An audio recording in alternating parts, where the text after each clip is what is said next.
ভাবুন, ভোরবেলায় আপনি এমন একটি বার্তা পেলেন যা আপনাকে আঘাত করার কথা ছিল। আপনি পড়লেন, কিন্তু কিছুই অনুভব করলেন না। আর সেই শূন্য অনুভূতিটাই আপনাকে বার্তার চেয়েও বেশি ভয় পাইয়ে দিল।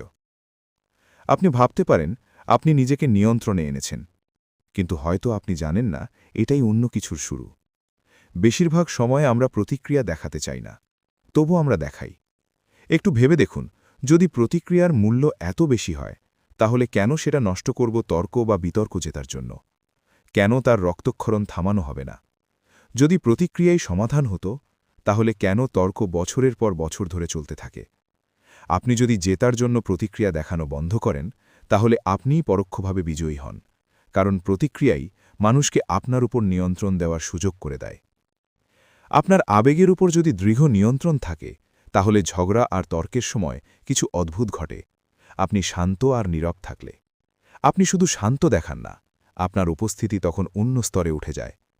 আনন্দ হারিয়ে যাওয়া হয়তো কোনো সতর্কবার্তা দেয় না, কিন্তু নিয়ন্ত্রণ দেয় শান্তি আর শক্তি। শেষ পর্যন্ত আসে সেই সময় যখন আপনার শক্তি, শারীরিক ক্ষমতা আর মানসিক দৃঢ়তা এক হয়ে যায়, আর যাদের প্রতি আপনি কখনো প্রতিক্রিয়া দেখাননি, তাদের সব অনুত্তরিত পল তখন বুঝতে পারে, the point of no reason. The point of no reason, coming soon in Amazon Kindle.